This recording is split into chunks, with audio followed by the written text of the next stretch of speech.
Okay, let's get into this deep dive.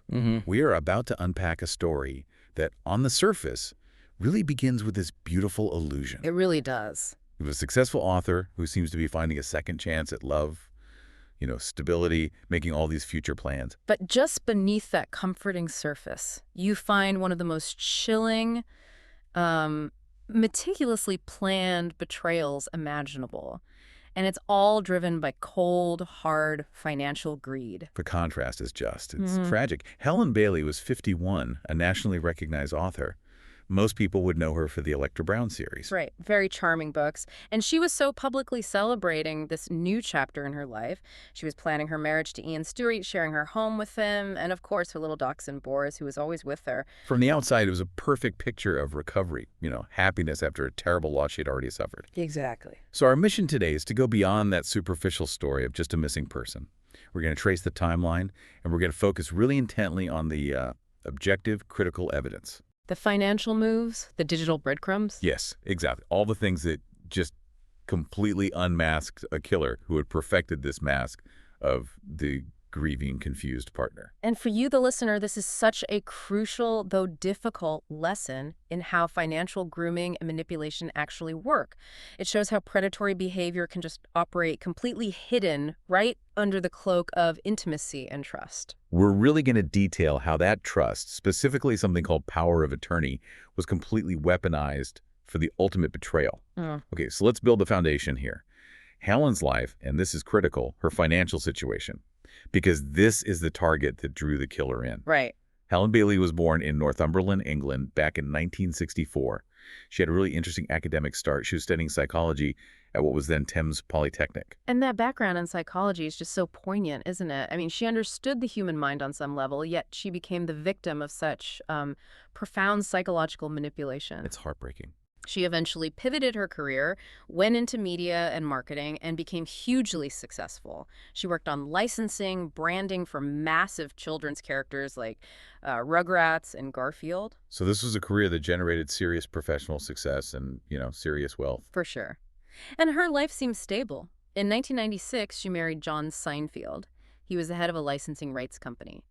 But their life together ended in this just devastating tragedy in February 2011. John drowned while they were on holiday in Barbados. Yeah.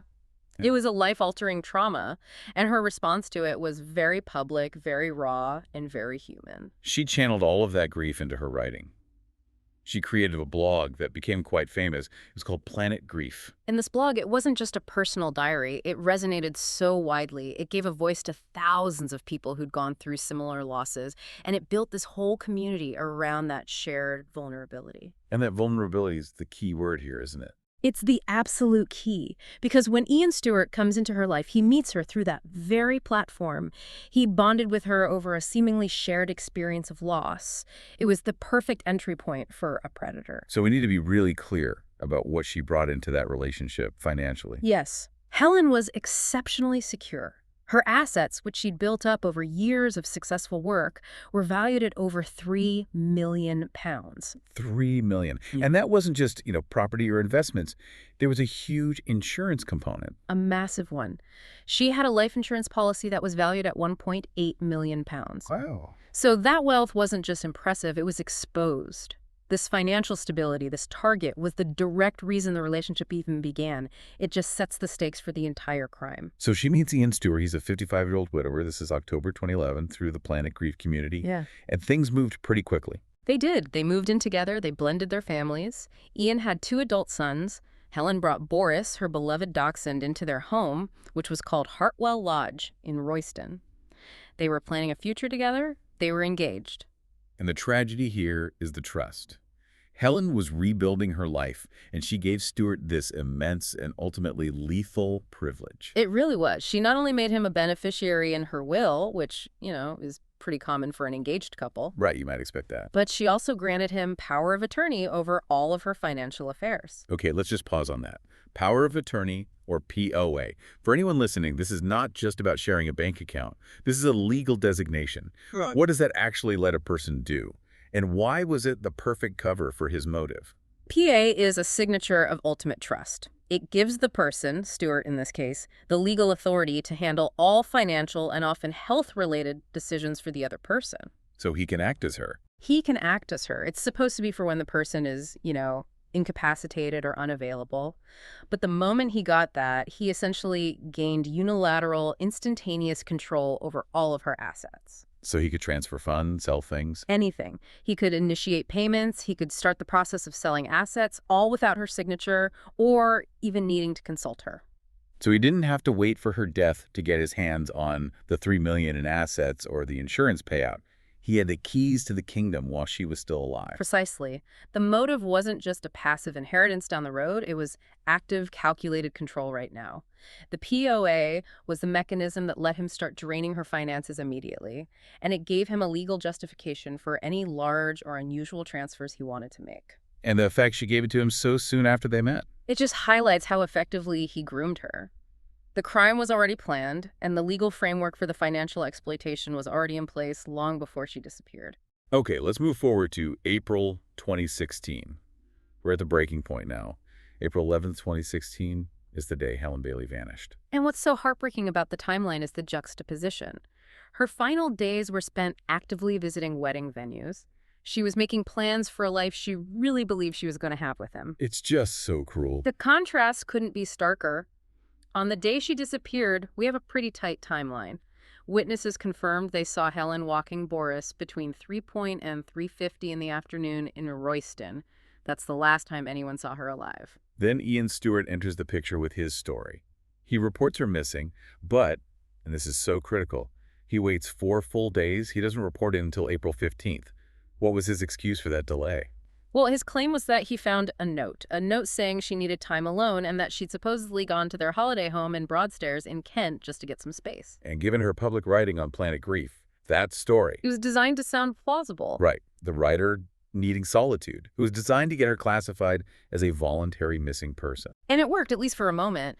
The police, they're dealing with an adult woman who supposedly left a message, so they classified it as a voluntary absence. It became a low-priority case. That delay, that initial classification, that was his first line of defense. But the alarm bells started ringing immediately from the people who actually knew Helen, her family, her friends. They found the disappearance instantly suspicious, completely out of character. Helen was defined by 2 things, really.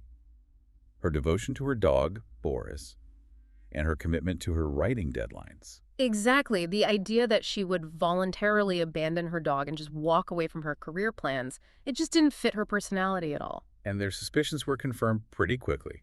It was established that she had not, in fact, gone to the Broadstairs holiday home. And that was the first major red flag for the investigators. The place she supposedly went to was empty. The story was false. So the police did start to ramp things up. House-to-house inquiries in Royston, searching local parks. They did. But the crucial discrepancies, they always came back to Ian Stewart himself. Why wait 4 days? If he really thought she just needed some space, why was he so inconsistent? Why couldn't he provide basic details about her movements or their plans when they questioned him? This inability to recall details? Yes. Or maybe the inability to consistently lie about the details? Yeah. That's a classic trigger for investigators, isn't it? It is. He was trying to play the part of the concerned but confused partner, but his actual behavior just screamed detachment. Right. The lack of any real urgency, combined with the fact that his whole story about the holiday home was a lie. It forced investigators to start scrutinizing him much more closely. They moved beyond missing person. And it set the stage for the deep dive into the digital footprint because relying on his word was clearly not going to get them anywhere. And this is where the whole case pivots. It moves from suspicion to just hard objective evidence. We're into the technological trail and the financial motive. Let's start with that digital connection, the thing investigators call the smoky gun. The timing on this is everything. It's April 16th, 2016, just 1 day after Ian reported her missing. What happened? Helen's mobile phone connected or pinged the Wi-Fi network at their holiday cottage in Kent. Okay, so he claimed she went there voluntarily on April 11th. But the phone data shows a connection 5 days later, on the 16th. How did investigators use that specific data point, that Wi-Fi ping, to prove he was lying? A Wi-Fi connection is a physical, localized event. It's a digital handshake. It confirms that the device was physically at that specific geographic location at that exact time. So if she'd gone there on the 11th, The phone would have connected on the 11th. The fact that it connected after Stewart reported her missing and that he had her phone and access to the cottage, it overwhelmingly suggested that he drove her phone down there himself. To plant it as false evidence. Exactly. He was staging a disappearance. He was using technology that, maybe he didn't fully understand. He thought a single connection would back up his story. But the timestamp became his indictment. That's a huge miscalculation. Well, it really speaks to the overconfidence of a manipulator. He thought he could control the narrative with old-school methods, a handwritten note, but the digital world left an objective trail he couldn't erase. And while he's staging this digital cover-up, the financial exploitation was already in full swing. Fully active. Huh. Let's talk about the banking activity that happened on April 11th, the actual day she vanished. What did he do? He set up a massive increase in a standing order from Helen's personal account into their joint account. How massive? He raised it tenfold, from a pretty modest £4 a month to £4,000 a month. Wow. And this wasn't a one-off transfer. This was a programmed, recurring financial siphon that he activated the very moment she was incapacitated. It showed a clear intent to get a significant chunk of her liquid assets immediately and to keep getting it. And this was all possible because of the power of attorney he held. Did he try to make any other, maybe larger moves with that legal power? He did.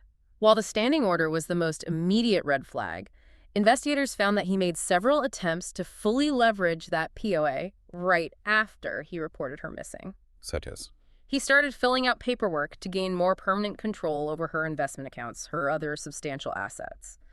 The intent was clear: solidify his financial takeover. He was moving beyond a monthly allowance, anticipating her permanent disappearance would let him claim full control of everything. So the timeline is just perfect, isn't it? Incapacitate her, activate the financial takeover, and then go stage the cover-up in Kent. It's perfectly synchronized. But the darkest piece of evidence came directly from his own computer. The search history. The search history was just chilling. It removed any shred of doubt about premeditation. Shortly after she disappeared, he was making very specific searches. What kind of searches? Things like how to dispose of a body and detailed questions about the payout process for her life insurance policy. Now, how critical is a search like how to dispose of a body? I mean, a defense lawyer could argue that people search for strange things when they're stressed. Legally, it was catastrophic for his defense. It directly tied his actions to intent and preparation for murder, not just, handling a stressful disappearance. And the volume and specificity of the searches, looking into different disposal methods and the immediate focus on that 1.8 million policy, it proved he was planning, not just reacting in a panic. So that evidence was probably the thing that shifted the case from a suspicious disappearance to a homicide investigation. Without a doubt. The combination of the Wi-Fi lie, the immediate money grab, and those murderous searches, it created an undeniable case for premeditation and financial motive. It made him the only suspect. And yet, even with this investigation closing in around him, his behavior remained just bafflingly detached. His actions were bizarrely indifferent. Shortly after reporting his fiancée missing, he took a holiday to Majorca. This total lack of engagement with the desperate search efforts, it shocked his family and friends, and it completely destroyed his credibility with the investigators. And when they brought him in for interviews, the inconsistencies weren't just in his story. They were about their life together. Right. He couldn't recall fundamental details about Helen. Simple things like the color of her eyes, or even the address of their own holiday home. Those kinds of details are so powerful in a courtroom, I imagine. Incredibly powerful. They paint a picture of a man living a total lie, a complete facade of a loving relationship. A genuinely grieving partner might get dates mixed up, but they don't forget the most basic, defining things about the person they supposedly loved. It solidified the belief that they were dealing with a callous manipulator. And that led directly to his arrest on July 11th, 2016. So the arrest on July 11th changes everything. The focus is now entirely on their home, Hartwell Lodge. And just 4 days later, the investigation reaches its grim, horrifying climax. On July 15th, 2016, police began a really extensive search of the property. They were focusing on areas of the home that seemed secured or, unusual. Their search eventually led them to the garage. And beneath the garage floor, that's where they found the true secret of Hartwell Lodge. The remains of Helen Bailey were found hidden in a cesspit. Right, and it's important to understand what a cesspit is. This isn't just a shallow hole in the ground. No. It's a deep underground tank for sewage and waste. It's usually covered by these heavy inspection hatches. In this case, it was concealed beneath the garage floor and then hidden even further by a concrete slab that would have taken significant effort to move. The sheer logistics of that. Moving a concrete slab, accessing a deep pit, and then disposing of not one but two bodies. It just screams premeditation. Absolutely. And found tragically alongside Helen's body were the remains of her beloved dog, Boris. That detail was just crushing for the family.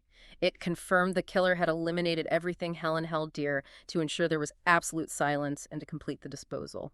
And the forensics then provided the cold, hard facts of Helen's final moments.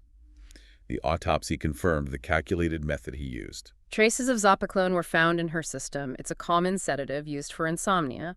The forensic evidence showed that she had been given this drug repeatedly in the time leading up to her murder. So he was drugging her. Yes. And the cause of death was consistent with suffocation. The suggestion was that she was rendered unconscious, or at least incapacitated by the sedative, before he killed her. So Ian Stewart was charged with murder, preventing a lawful burial. The trial starts in January 2017. The prosecution's case was all about meticulous, long-term planning. They alleged that Stewart had been drugging Helen with Zopiclone for several months before April 11th. They argued this wasn't some sudden violent act. It was a slow, calculated process to incapacitate her, to make her seem unwell, maybe confused, and to soften any resistance before the final act. And the prosecution had this devastating anecdote about the location of the body itself. Yes, Helen's brother testified. He said that Helen had once joked that the cesspit under the garage would be a great place to hide a body. Oh, that's chilling. It's unbelievably chilling. It gave this grim insight into the killer's mindset. It confirmed Stewart knew about the location and that he acted on that specific dark knowledge. And then they backed that up with all the objective data we've talked about. The bank records, the phone connection, the toxicology report, it all just knitted together this fabric of undeniable motive and method. And yet, with all this evidence, Stewart maintained his innocence. He came up with a counter-narrative that was, well, it strained credulity. His defense was truly desperate. He claimed Helen had been kidnapped by two mysterious men who were demanding a £500,000 ransom. He said he didn't report the kidnapping at first because he was afraid for her safety. Hold on. So the jury was supposed to believe that these professional kidnappers took their ransom payment in the form of a tenfold increase in a standing order to his joint account, and that they forced him to Google how to dispose of a body. Well, that's exactly why the defense failed so spectacularly. It just contradicted every single piece of objective evidence. During cross-examination, his whole story it dissolved under scrutiny. He couldn't keep his story straight. He fumbled key facts, not just about her eye color, but specific dates, conversations they'd had about money. He just couldn't maintain the lie. The defense tried to frame all the evidence as circumstantial. They did, but the chain of events was just too strong. The POA, the drugging, the digital planting of evidence, the financial transfers, it painted a picture of direct, active guilt. There was one moment in the trial that's often underestimated, but was incredibly powerful. The jury's visit to Hartwell Lodge. I can imagine that being transformative. A photo was one thing, but to be standing in that garage, to see the hidden concrete slab over that deep pit. It gave them that necessary, tangible context. Seeing the physical space, understanding the sheer effort it would have taken to lift that slab, access the pit, and hide two bodies. It just drove home how impossible his kidnapping story was. It made it clear that this required planned, heavy, physical work by someone who lived there. The jury came back with a verdict pretty quickly after that. They did. On February 22nd, 2017, Ian Stewart was found guilty of murder and 3 related charges. And the next day, the sentencing. The judge, Andrew Bright, delivered the sentence. He called Stewart manipulative and cold, and he confirmed that financial gain was the one and only motive. Stewart got life imprisonment with a minimum term of 34 years. And the judge added something else, didn't he? Yeah. A warning. A crucial writer. He noted that Stewart posed a demonstrable danger to any future women he might get involved with, an assessment that proved to be chillingly prophetic. That assessment of him being a danger. That brings us straight to the final act of this story, which tragically confirms that Helen Bailey was not Ian Stewart's first victim. This is the disturbing but necessary continuation. After he was convicted for Helen's murder, the police saw this clear pattern of behavior. The financial motive, the manipulation, the drugging, the deception. All of it. And it prompted a mandatory re-examination of the circumstances around the death of his first wife, Diane Stewart. Diane had died way back in 2010. And her death was originally ruled accidental, right? Something about epilepsy. That's right, sudden unexplained death and epilepsy, or SUDP. But with all the forensic and behavioral evidence from the Bailey case, the police just couldn't let that initial ruling stand. The scrutiny must have been intense. They needed to find direct link. The core question was, did the calculated, manipulative behavior he used against Helen have a precedent in Diane's death? And the re-examined evidence suggested, yes, it did. His proven predatory nature completely changed how they viewed her death, and it led to new charges. And there was a financial overlap here, too, I assume. Did he gain significantly from Diane's death back in 2010? Oh, absolutely. While the details of her estate were different, he was the sole beneficiary, and he stood to gain a considerable amount. The modus operandi was identical. Eliminate the partner for financial security, rely on a plausible narrative, SUDEP in Diane's case, a voluntary absence in Helen's, and then secure all the assets. So Stewart faced a second murder trial in July 2020, and his defense strategy was, tellingly, very familiar. It was almost a mirror image of the Bailey trial. He tried to deflect blame, offered these vague alternative scenarios, and just relied on denial.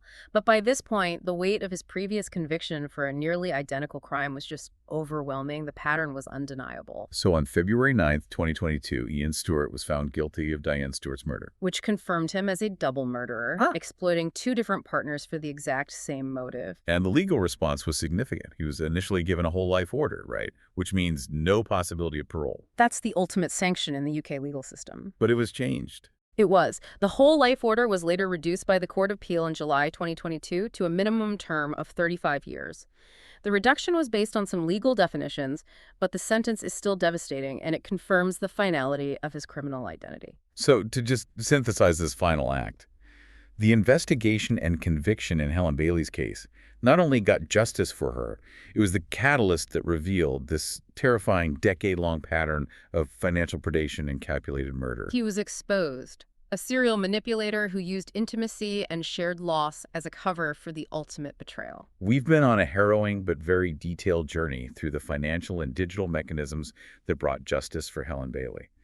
Let's just summarize the key things we've learned from this deep dive. I think the central, really shocking takeaway is just the speed and the structural ease with which he moved from engagement to murder. The initial story, the note, the trip to Kent, it was all a calculated shield. It was designed to buy him time to get his financial control locked down. But that shield was just shattered by objective facts. The financial records, that tenfold increase in the standing order on the exact day she disappeared, that confirmed the motive. And the phone data. That Wi-Fi ping with its timestamp completely contradicting his story, that confirmed the deception. The case is just such a powerful and devastating example of the vulnerability that's created by misplaced trust. Helen gave him power of attorney, she made him a beneficiary, all while she was still rebuilding her own life. And that allowed him to weaponize her wealth, her trust, everything against her. It was a crime rooted entirely in financial desperation and greed. And finally, we have to reflect on the devastating realization of that broader pattern revealed by re-examining Diane Stewart's death. It took the procedural rigor of the Bailey murder investigation to connect those dots and expose the long-term predatory nature of his actions. And it really raises a profound question that we have to leave you, the listener, with. Knowing what we know now about the sophistication of this kind of long-term predatory behavior, the financial grooming, the immediate seizure of assets using a POA, the manipulative grief narrative, could an increased public and institutional awareness of these specific patterns lead to earlier interventions? Could better recognition of financial motives operating under the cloak of love actually change the course of events for victims like Helen? Or, and this is the really chilling part, could it perhaps even have saved Diane Stewart from her fate all those years earlier? The chilling reality is that sometimes the greatest dangers are hiding behind the deepest expressions of perceived love and vulnerability.